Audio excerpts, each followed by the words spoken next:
Hello student, welcome to our class. In our previous video we have complete 5th chapter's 4th paras. Today we are going to discuss about 5th and 6th paras. First of all, you can see these pictures. We have to discuss what they are talking about. So let's get started. See these pictures carefully. These are related to 5th para's operation. It was started 1765 to 1835. So see again.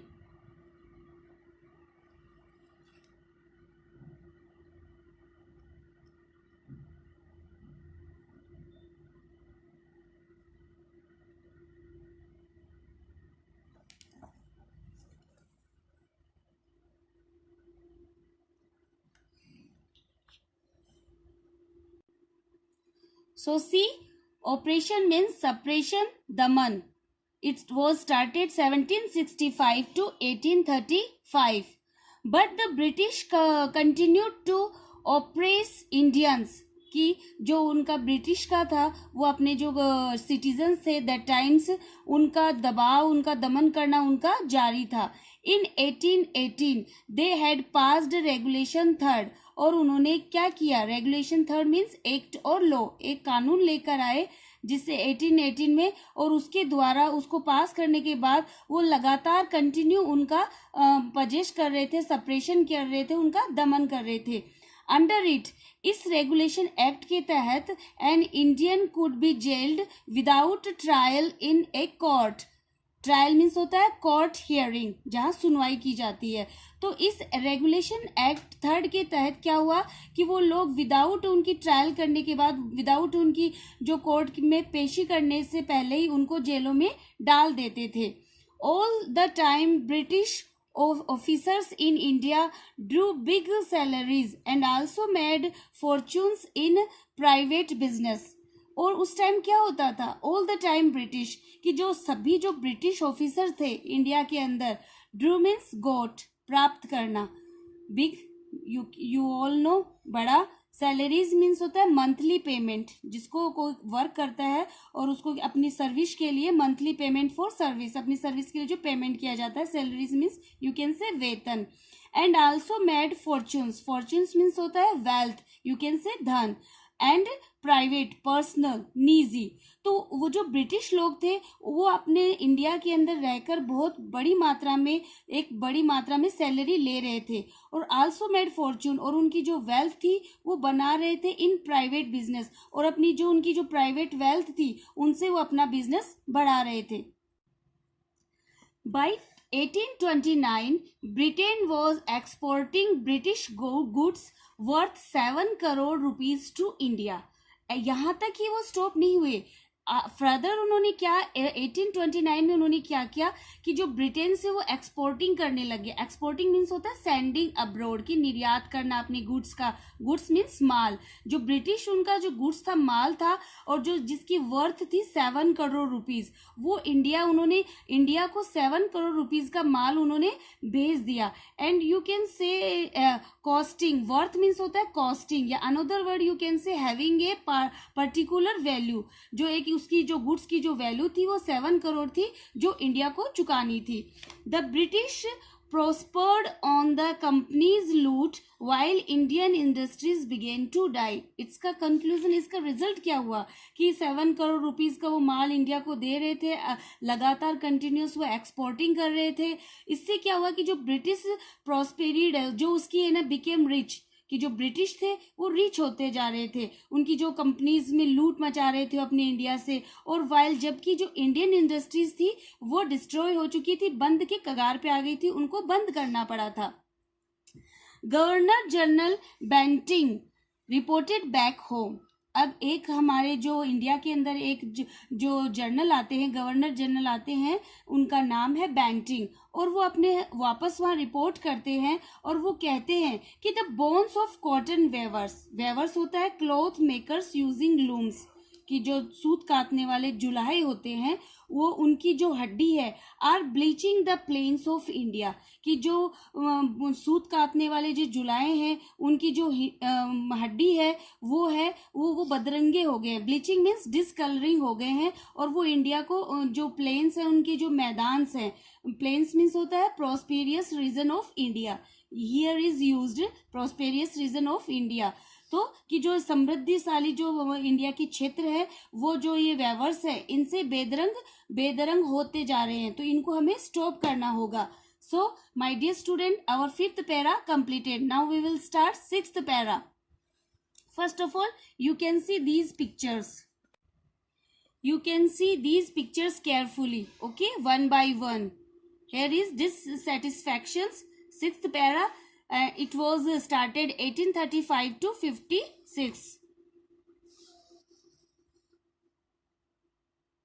Okay, now we are going to start what they are talking about.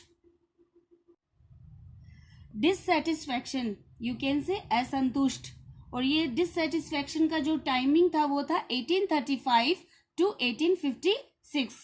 Education in India was in Persian and Sanskrit, कि that time जो अपनी education थी वो सिर्फ 2 languages में थी, एक तो पर्शियन थी और एक संस्कृत थी। सो इन 1835 ए इंग्लिश मैन नेम्ड मैक्वेले, जो एक अंग्रेज था जो इंग्लिश मैन था वो आया 1835 में, and he was name Macaulay. So 1835 Macaulay suggested a change, suggested means proposed, सुझाना। तो उसने अपने उससे बड़े जो उसके सीनियर्स थे उनको एक सजेशन दिया कि हम एक चेंज करते हैं, we should teach the natives through the English language, कि हमें अब क्या चाहिए कि ये लोग तो सिर्फ पर्शियन और संस्कृत लैंग्वेज को नॉन करते हैं, इनको इंग्लिश की कोई नॉलेज नहीं है, तो हम इनसे वर्क कैसे ले सकते हैं। तो उन्होंने सजेस्ट किया कि हम जो अपनी नेटिव लैंग्वेज है अपनी वो इंग्लिश, वो इनको सिखाते हैं। सो उसका जो सीनियर है वो उसको सजेस्ट करता है कि ओके आई एग्री, मैं सहमत हूँ। English education produced clerks to whom the British gone PT jobs under them. Produced means created. Okay, उत्पन्न करना। PT means unimportant. You can say तुच्छ work. Now whom? Related to our Indian citizens. Incidentally means by the way, संयोगवश। And now generations, people born at about the same time. You can say पीढ़ी। And intellectuals, you can say relying on mental ability, जो कि बुद्धिमान होते हैं। So English education produced clerks to whom, तो उनका कहने का मतलब था कि ये जब इंग्लिश लैंग्वेज इनको आ जाएगी तो हम इनको क्लर्क बनाएंगे, क्लर्क के रूप में इनको क्रिएट करेंगे इनकी एजुकेशन। टू whom, ताकि वो ये समझते थे ब्रिटिश कि ये ब्रिटिश के अंडर रहेंगे और उनको अनइम्पोर्टेंट जॉब दिया जाएगा जो कि बहुत ही तुच्छ होगा, बहुत ही लो कैटेगरी का होगा। Incidentally means by the way, by chance. It also produced a new generation, और इसका रिजल्ट अपने इंडिया के फेवर में हुआ कि जो अपनी न्यू जनरेशन थी वो एजुकेट हुई, वो क्रिएटेड हुई उस इंग्लिश लैंग्वेज से, और जो उसके अंदर क्या क्रिएट हुए, ऑफ इंटेलेक्चुअल्स, बुद्धिमान लोग उसमें क्रिएट हुए। Now we must educate our brothers. So Indians जितने भी बड़े बड़े किंग्स थे, उनके प्रिंसेस थे, तो वो आपस में टॉक करने लगे कि अब हमें क्या चाहिए, कि we must educate our brothers, अब हम अपने भाइयों को एजुकेट करना चाहिए। That result was and try to improve their material conditions. Improve means make better, जिससे कि एंड ट्राई टू यानी हमें कोशिश करनी चाहिए कि इम्प्रूव करने की, मेक बेटर करने की their material condition. Material means होता है कि वर्ल्डली थिंग्स लाइक इकोनॉमिक और फिजिकली, जिससे कि उनकी जो कंडीशंस है, इकोनॉमिक और फिजिकल कंडीशंस है, वो अच्छी होगी। किससे? इंग्लिश एजुकेशन से। Now for that we must convey our grievance to the British parliament, और इसका रिजल्ट क्या होगा कि we must convey means communicate या एक्सप्रेस, कि हम उस अपनी जो लैंग्वेज है इंग्लिश लैंग्वेज में अपनी जो प्रॉब्लम्स है, अपनी डिफ़िकल्टीज़ है, हम वो पार्लियामेंट मीन्स होता है जो ब्रिटिश की लॉ मेकिंग बॉडी थी, उसको अपन ग्रीवेंस कर सकेंगे, कंप्लेन कर सकेंगे, शिकायत कर सकेंगे। ये हमारे इंग्लिश जानने के बाद हमें बेटर महसूस होगा।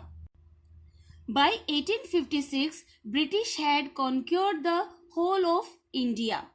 कि 1856, you can see this picture. By 1858, the British had conquered the whole of India.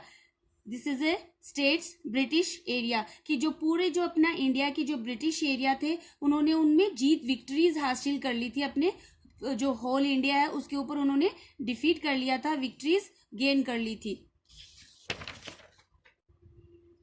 They care little about the needs of Indians. और अब वो क्या कर रहे थे, पहले तो थोड़ा बहुत जो इंडियंस थे उनके बारे में सोचते थे, अब वो बहुत कम ध्यान देने लग गए क्योंकि उन्होंने अपना जो इंडिया का जो पार्ट था उसके ऊपर अधिक से ज़्यादा अपनी विजय स्थापित कर ली थी। Our kings have become puppets and we have lost our old jobs.